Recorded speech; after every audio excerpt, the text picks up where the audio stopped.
Olá, meu amigo da TV Novo Tempo, que bom estarmos juntos para estudarmos a Palavra de Deus. Hoje é o Ezequiel capítulo 21. Um abraço a você, também da internet, do YouTube, youtube.com/reavivados por sua palavra NT. Se você ainda não conhece, entra lá, se inscreve no canal para você receber diariamente a mensagem da Palavra de Deus, a reflexão do capítulo do dia.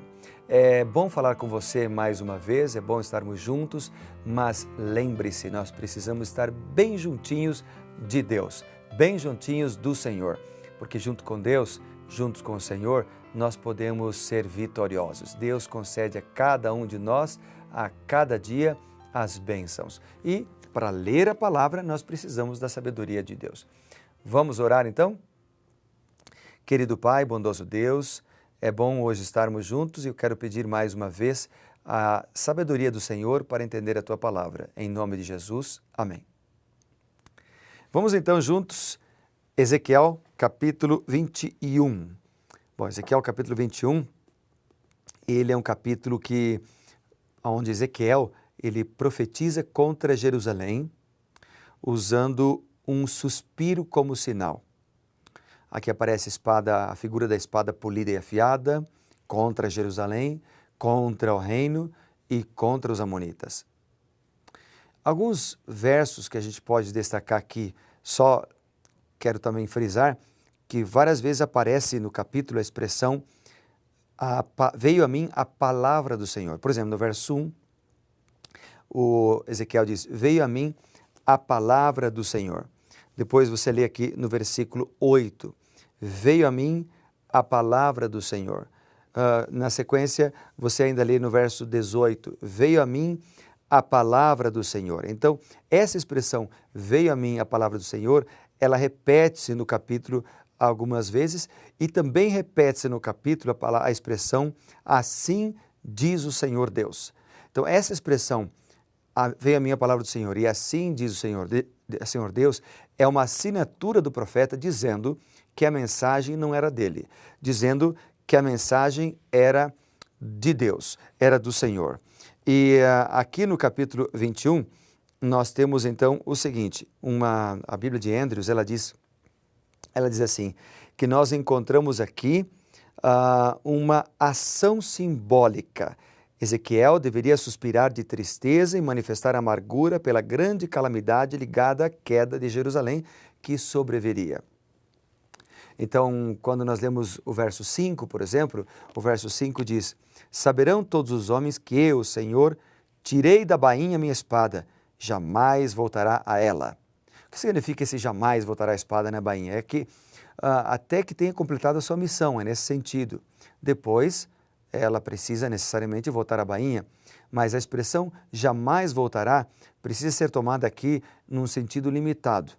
A mesma ideia de duração restrita, no caso, se encontra em Ezequiel 20, versículo 48, que declara que o fogo do juízo de Deus não se apagará, conforme a gente já leu ontem no capítulo, né?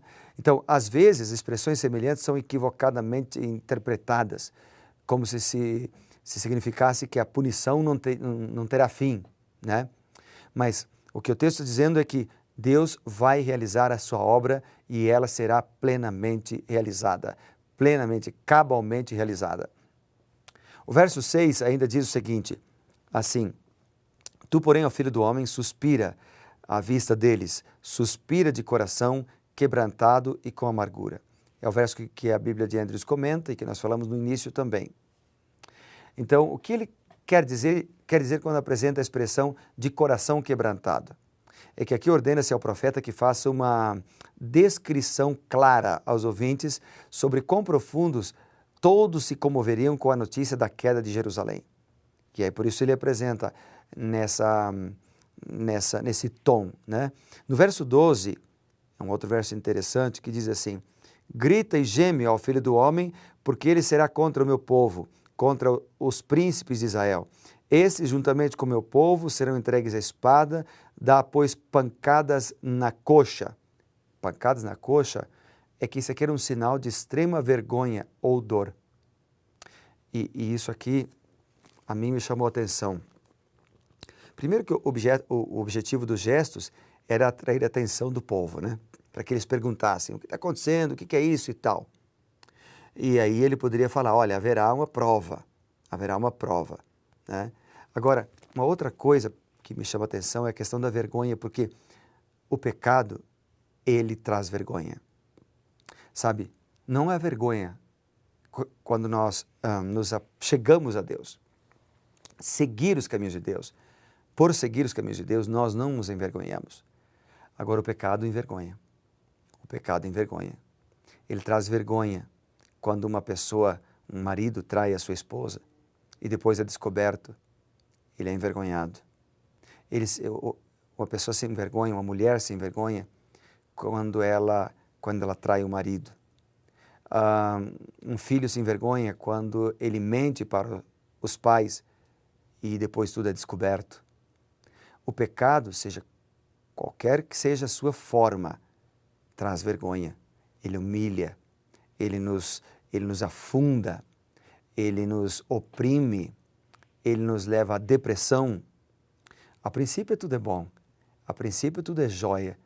Um homem, por exemplo, trai a sua esposa em busca de uma aventura, em busca de uma novidade, em busca de um prazer carnal, mas depois vem a depressão, depois vem a angústia, depois vem os problemas. Às vezes é uma doença venérea, às vezes é um filho indesejado, às vezes não tem nem doença e nem filho. Às vezes a pessoa pode até usar um preservativo, mas só o fato de trair lhe traz angústia. O seu coração fica amargurado pelo fato de ele não ter sido leal à sua companheira. Então o pecado a princípio é bom, mas depois ele cobra caro. E aqui, por inferência, nós podemos ler isto.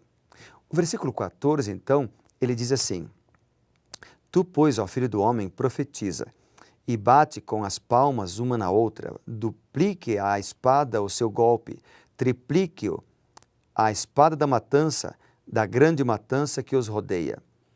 Bate com palmas uma na outra. O que significa isso? É um gesto de forte emoção. Evidentemente de horror, que Jerusalém e o santuário seriam punidos. Não haveria escapatória para os justos, para os ímpios, né? Todos estariam condenados. O terror alcançaria todos.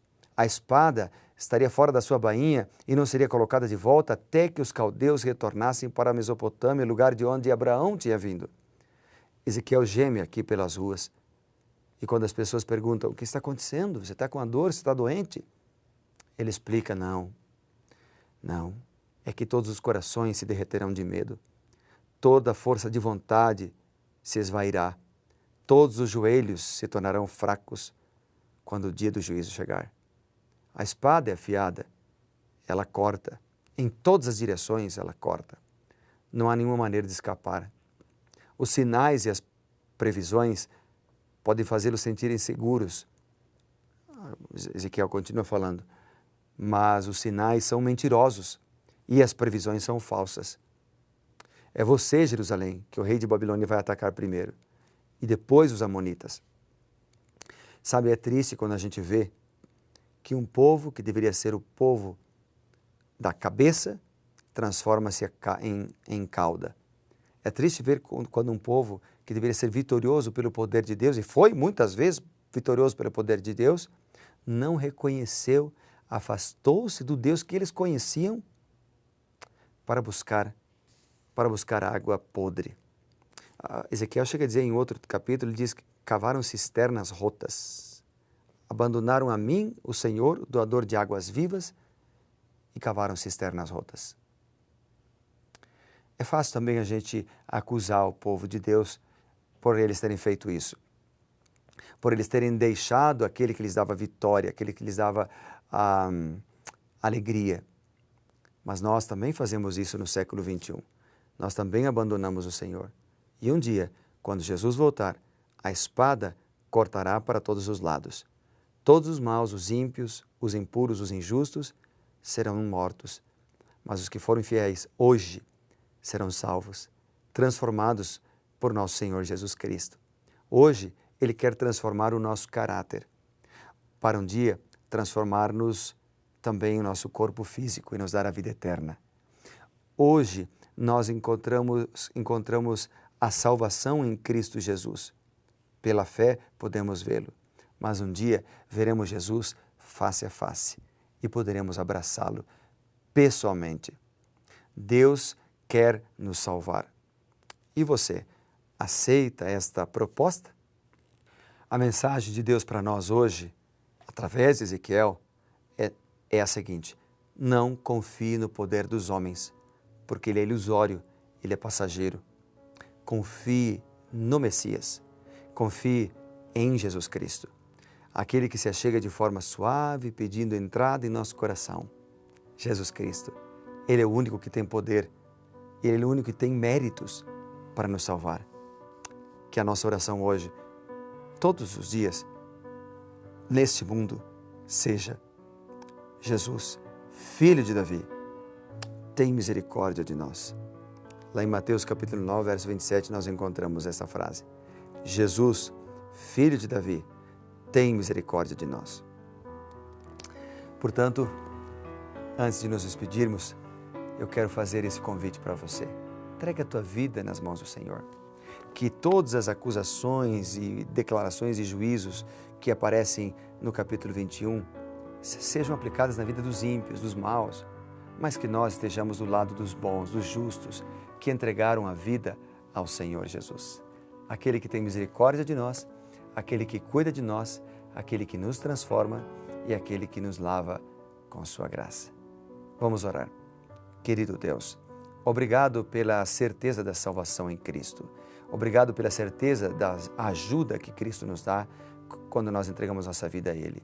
Perdoa os nossos pecados, transforma-nos com Teu poder, pois oramos no nome de Jesus. Amém. Que Deus te abençoe grandemente e lembre-se, meu amigo, todos os dias de ler a palavra, porque nós somos reavivados por Sua palavra.